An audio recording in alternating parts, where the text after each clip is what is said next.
What if the life you're living isn't yours at all? When was the last time you stopped to ask, am I chasing my dreams or someone else's? Carl Jung, the genius who unlocked the secrets of the human soul, believed that choosing yourself above all else is the key to a life of purpose, peace, and power. In this video, we're diving deep into what happens when you dare to put yourself first. How it transforms your relationships, your confidence, and your entire world. And trust me, you'll want to stick around for a story that changed everything for me. Ready to discover the magic of living for you? Let's get started. Have you ever felt like you're running on autopilot, checking off boxes on a to-do list that doesn't even feel like yours? You go to work, meet deadlines, keep everyone around you happy, but deep down, there's a quiet, achier whisper asking, is this really my life? If that sounds familiar, you're not alone. Most of us have spent years prioritizing everyone else's needs, family, friends, bosses, society over our own. But here's the truth. Carl Jung, the brilliant mind behind modern psychology, would want you to hear. Every time you ignore yourself, you pay a price. And that price is steeper than you might think. Carl Jung called this phenomenon projection, a process where we place our desires, fears, and sense of worth onto others, hoping they'll reflect back what we're missing inside. When you live to please others, saying yes when you mean no, chasing goals that aren't yours, or silencing your dreams to fit someone else's script, you're projecting your value onto them. You're telling yourself, if they approve of me, then I'm enough. But the problem is, no amount of external validation can fill the void of ignoring your inner truth. The more you push your own needs aside, the further you drift from who you really are.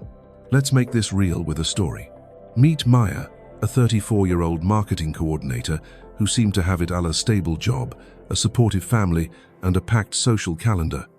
But inside, Maya was unraveling. She spent her days meeting her boss's endless demands, her evenings helping her parents with household tasks, and her weekends attending events she didn't even enjoy, just to keep her friends happy. Maya thought, if I make everyone else's life better, they'll see my worth, and I'll feel fulfilled. But the opposite happened. She felt drained, anxious, and lost, like she was living someone else's life. Her body started sending signals: sleepless nights, constant fatigue, a knot in her stomach, but she ignored them, convinced that pushing through was the only way. Here's where Carl Jung's idea of projection comes in. Maya wasn't just giving her time to others, she was projecting her need for love and purpose onto them. She believed that by making everyone else happy, she'd earn her place in the world. But instead, she was reinforcing a cycle of self-neglect.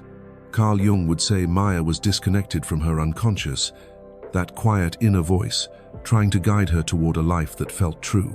Every time she ignored that voice, every time she said yes to another obligation or buried her own desires, she sent a message to herself, you don't matter. And that message took a toll, not just on her happiness, but on her health, her confidence, and her sense of purpose. The cost of ignoring yourself isn't always obvious at first. It creeps in slowly, a vague sense of unease, a nagging feeling that something's off. Maybe you snap at someone you love for no reason, or you scroll through social media, comparing yourself to others, wondering why their lives seem so much fuller. Maybe you feel stuck, like you're moving through life but not really living it. Carl Jung believed these feelings aren't random. They're signals from your unconscious, your soul's way of saying, wake up, this isn't you. But when you keep ignoring those signals, the cost compounds. You lose touch with your passions, your intuition, your ability to dream. You become a stranger to yourself. So, why do we do it? Why do we keep putting ourselves last? For most of us, it's fear of disappointing others, fear of being judged, fear of stepping into the unknown.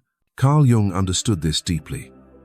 He knew that choosing yourself is uncomfortable because it means breaking free from the roles you've been conditioned to play: daughter, employee, friend, partner.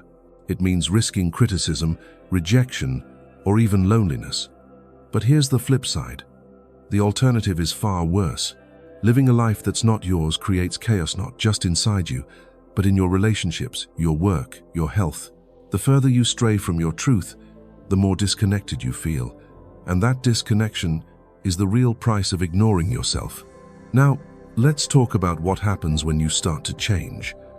Maya's turning point came one evening after a particularly exhausting day. She sat in her car, staring at her phone filled with unread messages and demands, and something broke inside her. She realized she couldn't keep going like this. So, she made a small decision. She said no to a family obligation that weekend and spent the day alone, journaling about what she really wanted. For the first time in years, she asked herself, "What makes me happy?"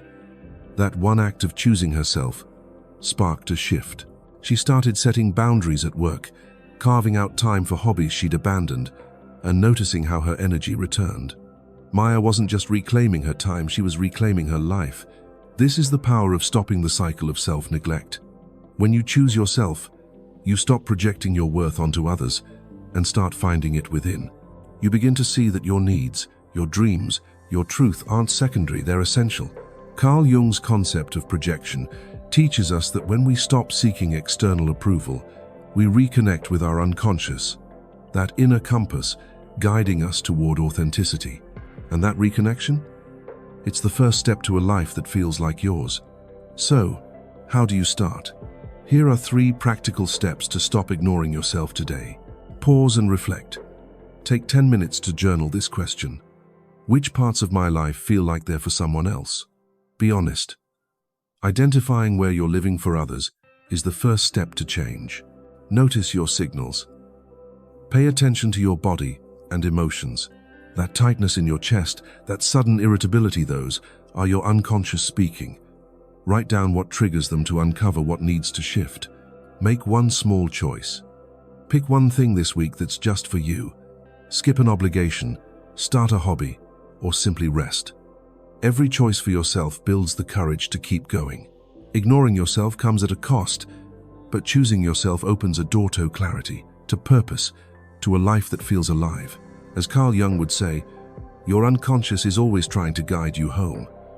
The question is, are you ready to listen? What if the parts of yourself you're most afraid to face hold the key to your greatest transformation? It's a scary thought, isn't it?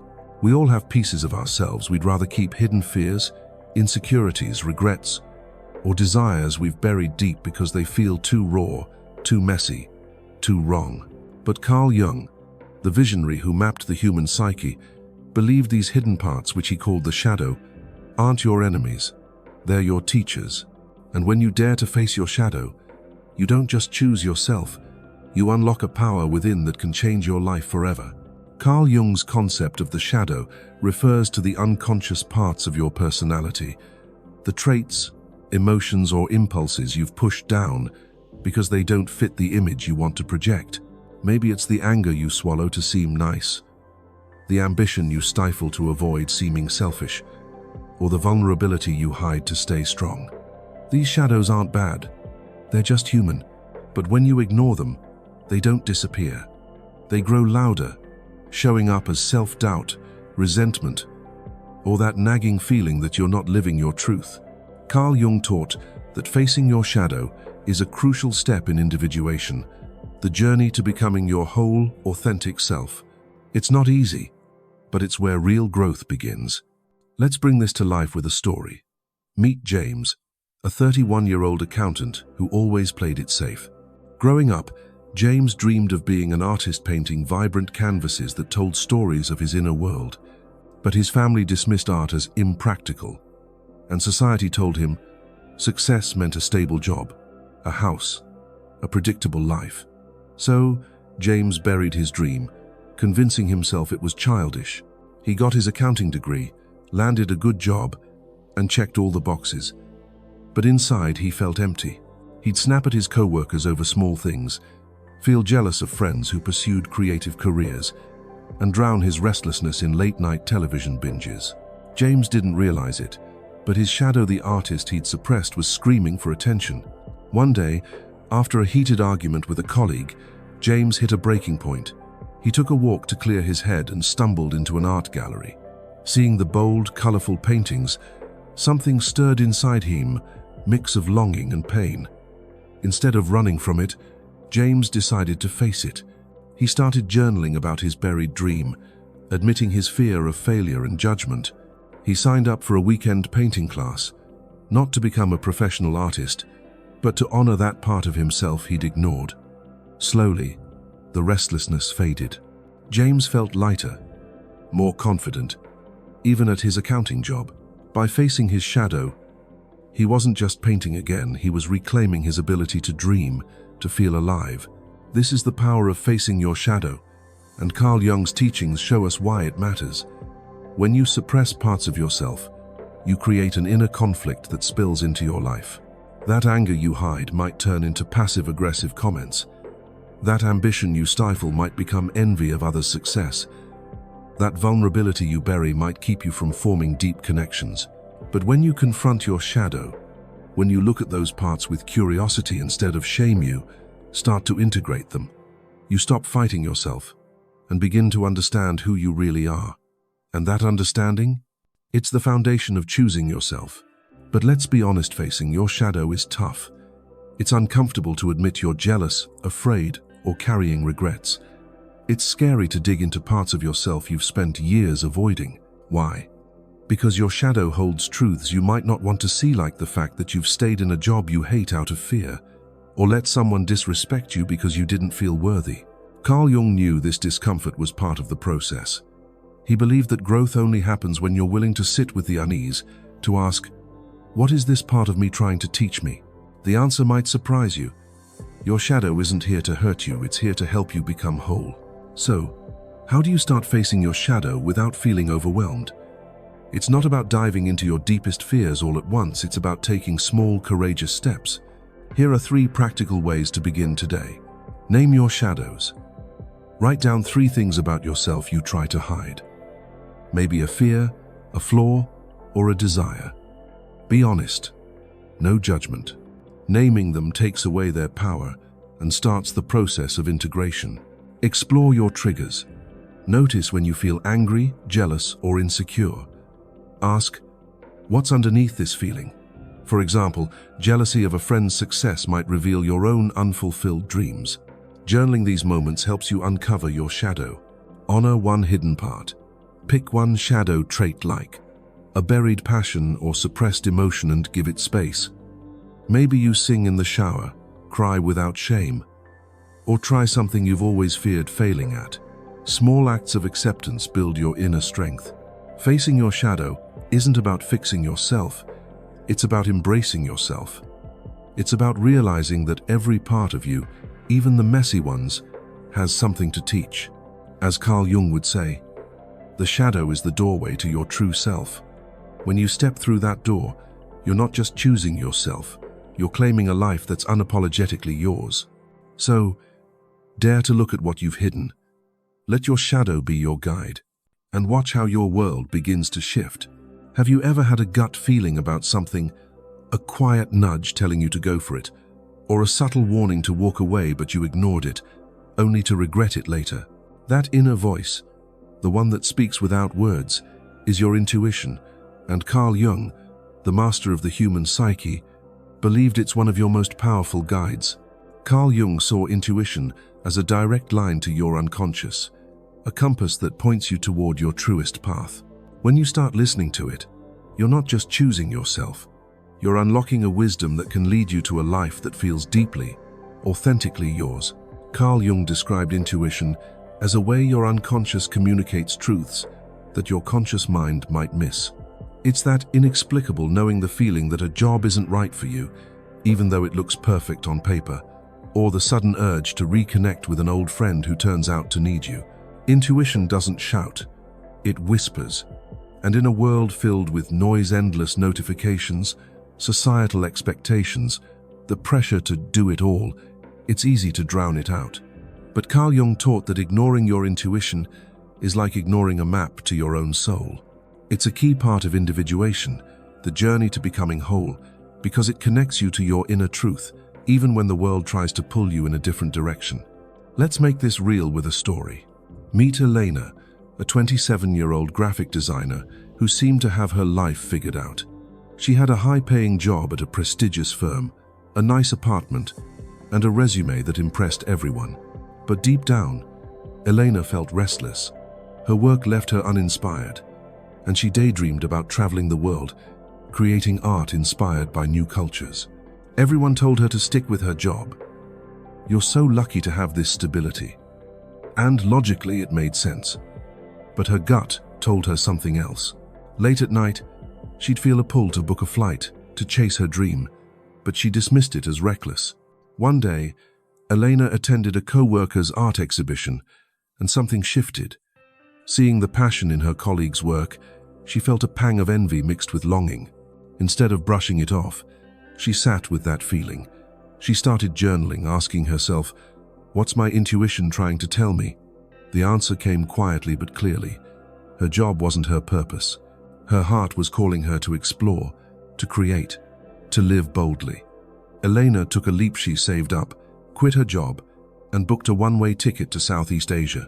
There, she sketched vibrant markets, met inspiring people, and felt more alive than ever. Her intuition hadn't led her astray, it had led her home to herself. This is the power of listening to your intuition, and Carl Jung's teachings explain why it works. Your unconscious is always processing information. Your conscious mind can't fully grasp patterns, emotions, subtle cues. Intuition is like a bridge between the two, guiding you toward choices that align with your true self. When you ignore it, you risk staying stuck in a life that looks right but feels wrong. But when you listen, you open the door to possibilities you never imagined. New paths, deeper connections, a sense of purpose that lights you up. Carl Jung believed that intuition is essential for individuation because it helps you navigate the world not as others expect, but as your soul demands. But let's be real, listening to your intuition isn't always easy. We're conditioned to trust logic over feelings, to follow safe paths over risky ones. What if your intuition is wrong? What if it leads you to failure? These doubts are normal, but Carl Jung would remind us that intuition isn't about guaranteeing outcomes, it's about trusting yourself. It's about having the courage to honor that inner voice, even when it defies reason or scares you. The more you practice listening, the clearer it becomes, and the more confident you feel in choosing yourself. So, how do you start tuning into your intuition in a noisy world? It's not about becoming a mystic overnight. It's about creating space for that quiet voice to speak. Here are 3 practical steps to try today. Create silence. Spend 5 minutes each day in stillness, no phone, no distractions. Close your eyes, breathe deeply, and ask, "What's my intuition telling me right now?" Journal any thoughts or feelings that arise. Track your hunches. Over the next week, write down every gut feeling you have, no matter how small, like a sense to call someone or avoid a situation. Act on one and see what happens. Tracking builds trust in your intuition. Ask the right questions. When faced with a decision, don't just ask, "What should I do?" Ask, "What feels true for me?" For example, if you're considering a job offer, notice how your body reacts. Does it feel expansive or constricted? Your intuition often speaks through your physical sensations. Listening to your intuition is a radical act of choosing yourself. It's a commitment to trust your inner wisdom over external noise, to follow your truth even when it's uncertain. As Carl Jung would say, intuition is your soul's way of guiding you toward a life that's not just lived, but loved. So, dare to quiet the world around you. Let your intuition be your compass, and watch how it leads you to a path that's unmistakably yours. Have you ever said yes to something when every fiber of your being screamed no, just to keep the peace or avoid disappointing someone? We've all been there, stretching ourselves thin to meet others' expectations, only to feel drained, resentful, or even invisible. But Carl Jung, the genius who explored the depths of the human soul, would tell you that setting boundaries isn't just about saying no, it's about saying yes to yourself. Through his concept of individuation, Carl Jung showed us that boundaries are a sacred act of choosing yourself, a way to protect your energy and live a life that's true to your core. Individuation, in Carl Jung's view, is the lifelong journey of becoming your whole, authentic self, integrating your desires, values, and truth, even when they clash with the world's demands. Setting boundaries is a cornerstone of this process because it defines where you end and others begin. When you always say yes, whether it's taking on extra work, tolerating disrespect or putting your dreams on hold to please someone, you're not just giving away your time, you're giving away your power. You're letting others' needs shape who you are. But when you set boundaries, you're declaring, my energy, my peace, my truth matter. And that declaration is a radical step toward living unapologetically you. Let's bring this to life with a story. Meet Rachel, a 29-year-old social worker who was everyone's go-to person. Friends called her at midnight to vent, her boss piled on last-minute tasks, and her family expected her to mediate every conflict. Rachel prided herself on being helpful, but she was exhausted. She'd cancel her own plans to fix others' problems, stay silent when friends made hurtful comments, and push through burnout to keep everyone happy. Deep down, she felt like her life wasn't hers anymore. She was living for others, and her own dreams like starting a wellness blog felt like a distant fantasy. One evening, after a friend dismissed her feelings yet again, Rachel reached her limit. She realized that her lack of boundaries wasn't helping anyone, it was hurting her. Inspired by a book on Carl Jung she'd been reading, she decided to try something new. She started saying no. She politely declined a friend's late-night call, explaining she needed rest. She told her boss she couldn't take on extra work without support. She even set limits with her family, asking for space to focus on herself. At first, it felt selfish, and she worried people would pull away. But something surprising happened. Her true friends respected her needs, her boss started valuing her time, and her family began handling conflicts without her. By setting boundaries, Rachel wasn't just protecting her energy, she was reclaiming her life. She even launched her blog, finding joy in sharing her passion. This is the magic of setting boundaries, and Carl Jung's concept of individuation explains why it's so powerful. Boundaries aren't walls to shut people out, they're bridges to healthier, more authentic relationships. When you honor your limits, you stop projecting your worth onto others' approval and start defining it for yourself. You create space to pursue what lights you up, to rest when you need it, to live according to your values. Carl Jung believed that individuation requires courage to stand firm in your truth, even when it disappoints others. And boundaries? They're the tools that make that courage possible. But let's be honest, setting boundaries can feel daunting. We're taught that saying no is rude, that putting ourselves first is selfish. What if people get upset? What if they leave? These fears are real. But Carl Jung would remind us that true connection doesn't come from sacrificing yourself, it comes from being authentic. People who value you will respect your boundaries, and those who don't, they're showing you they don't belong in your life. Setting boundaries isn't about losing relationships.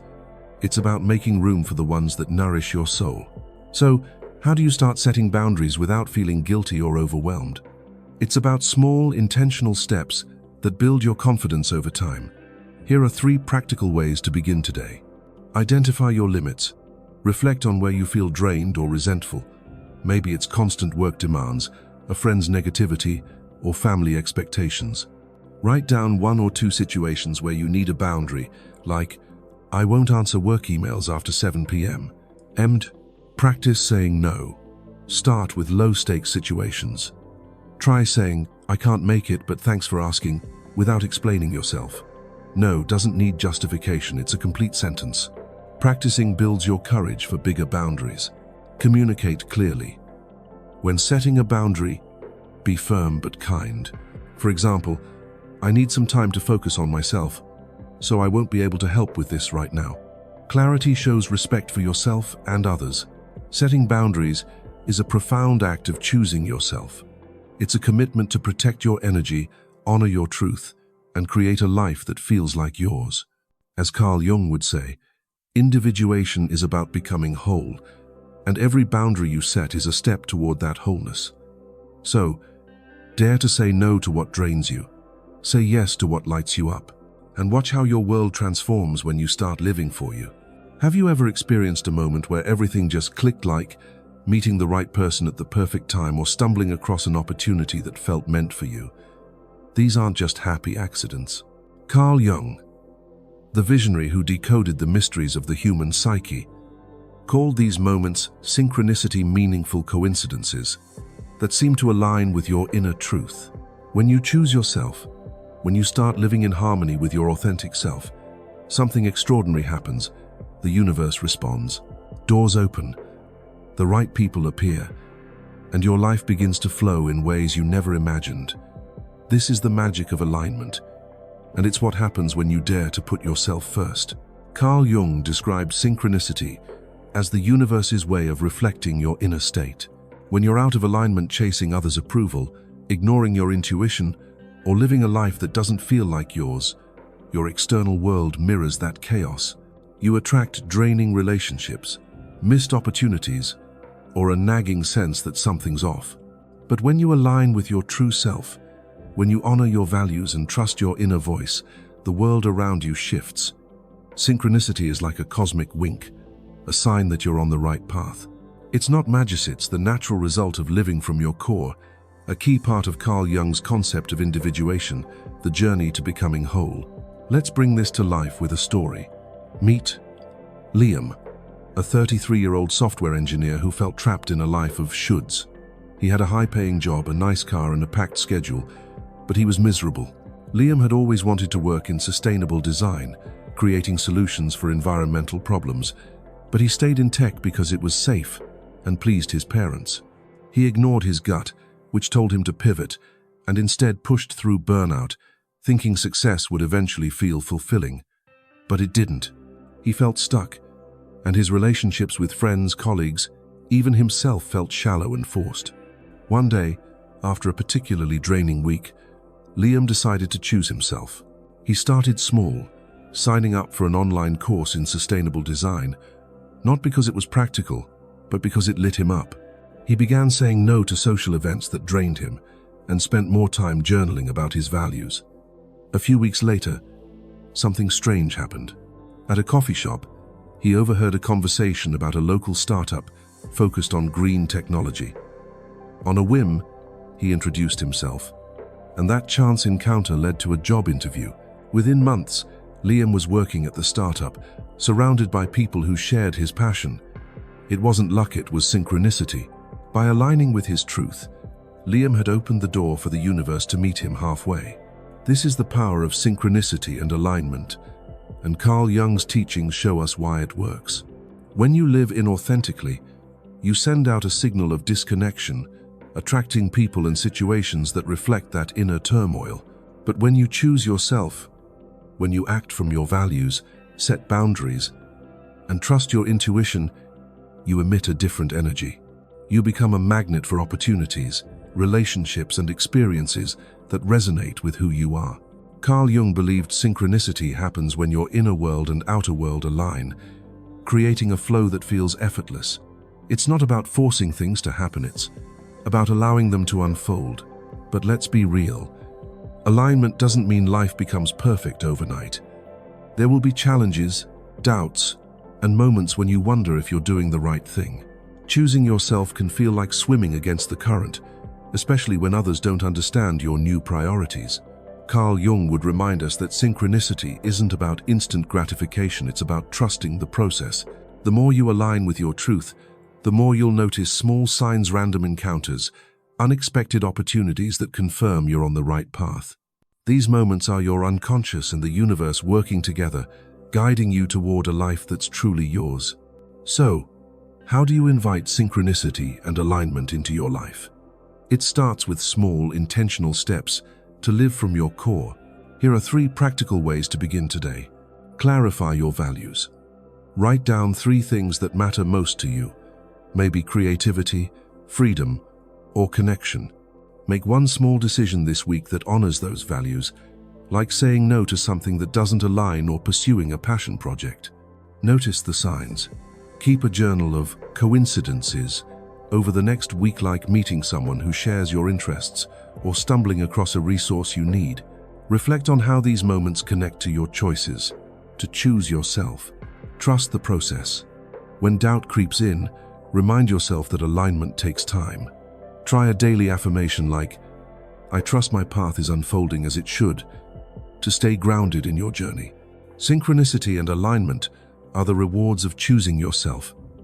They're proof that when you live from your truth, the universe responds in kind.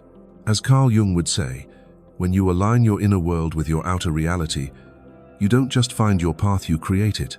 So, dare to honor your values, trust your inner voice, and watch how the world starts to meet you where you are. What would your life look like if you stopped apologizing for who you are? Imagine waking up each day knowing your choices, your dreams, your very existence are enough not because someone else says so, but because you believe it. Carl Jung, the brilliant mind who charted the depths of the human soul, called this journey individuation, the process of becoming your whole, authentic self. Living unapologetically you is the culmination of choosing yourself, facing your shadows, trusting your intuition, setting boundaries, and aligning with your truth. It's not just a destination, it's a way of being that transforms your life and inspires everyone around you. Carl Jung taught that individuation isn't about perfection or cutting ties with the world. It's about embracing every part of yourself, your strengths, your flaws, your quirks, and living from that wholeness. When you live unapologetically, you stop shrinking to fit others' expectations. You stop chasing validation or hiding your light to make others comfortable. Instead, you step into your power, radiating a confidence that draws the right people, opportunities, and experiences into your life. This is the ultimate act of choosing yourself, a commitment to honor your truth, no matter what the world throws at you. Let's bring this to life with a story.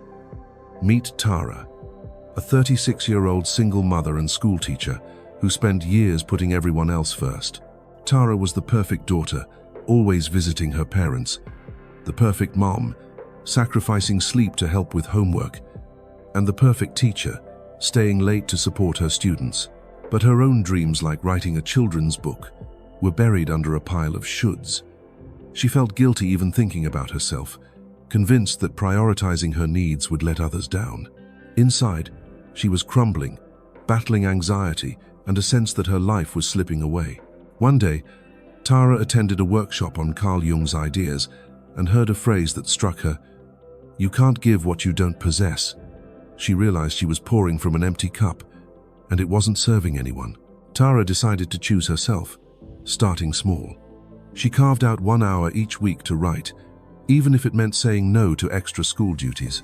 She faced her shadow, her fear of being seen as selfish, and set boundaries, like asking her parents for support instead of always giving it. She trusted her intuition, which told her to share her writing with a friend, who encouraged her to submit it to a publisher. Slowly, Tara's life shifted. She felt lighter, more present with her son, and more inspired at work. Last month, she got a publishing deal for her book. By living unapologetically, Tara wasn't just writing her story, she was rewriting her life. This is the power of living unapologetically you, and Carl Jung's concept of individuation shows why it's transformative. When you embrace your whole self, you stop projecting your worth onto others' approval. You stop letting fear of judgment, failure, or rejection dictate your choices. Instead, you become a beacon, radiating authenticity that inspires others to do the same. Carl Jung believed that individuation doesn't just change you, it creates a ripple effect, uplifting your relationships, your community, even the world. When you live your truth, you give others permission to live theirs. But let's be honest, this isn't always easy. Living unapologetically means facing resistance, both from within and without. Old habits, like people-pleasing or self-doubt, might creep back. People in your life, friends, family, colleagues, might push against your new boundaries or question your choices. Some may even walk away because you no longer fit their version of you. That's painful, but Carl Jung would remind us that true authenticity comes at a cost. It's the cost of letting go of what no longer serves you to make room for what does. The reward? A life where you feel free, whole, and deeply alive. So, how do you start living unapologetically you, even when it feels scary? It's not about a single grand gesture, it's about daily choices that honor your truth. Here are 3 practical steps to begin today. Define your core values. Write down 5 values that define you. Maybe integrity, creativity, or compassion. Check your decisions against them. Does this choice align with my values? Living by your values builds a life that feels true. Celebrate your uniqueness. Embrace one thing about yourself you've hidden, like a quirky hobby, a bold opinion, or a dream others don't get. Share it with someone this week, whether it's posting a photo or telling a friend. Owning your uniqueness builds confidence. Commit to one bold act. Pick one action that feels unapologetically you, like speaking up in a meeting, pursuing a passion, or saying no without guilt. Do it this week, even if it scares you. Each bold act reinforces your commitment to yourself. Living unapologetically you is the ultimate gift of choosing yourself. It's a life where you're not just surviving, you're thriving, radiating a truth that lights up the world. As Carl Jung would say, individuation is the path to wholeness, and when you walk it, you don't just find yourself, you become a force. So, dare to stop apologizing, embrace your truth, and watch how your life and the lives of those around you transforms into something extraordinary. You are not here to live someone else's life.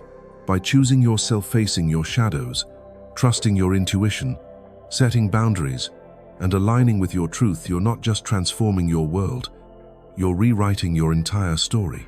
Carl Jung taught us that the greatest gift you can give yourself and the world is to live unapologetically you. When you do, you become a beacon, inspiring others to find their own light. So, stop shrinking, stop apologizing, stop waiting for permission to be who you are. Your truth is your power, and it's time to claim it. If this journey spoke to your soul, hit that subscribe button, share this video with someone who needs to hear it, and drop a comment below. What's one bold step you're taking to choose yourself today? Don't miss our next video, where we'll dive deeper into Carl Jung's wisdom to unlock your limitless potential. You're not just enough, you're a force. Let's keep this journey going. See you in the next one.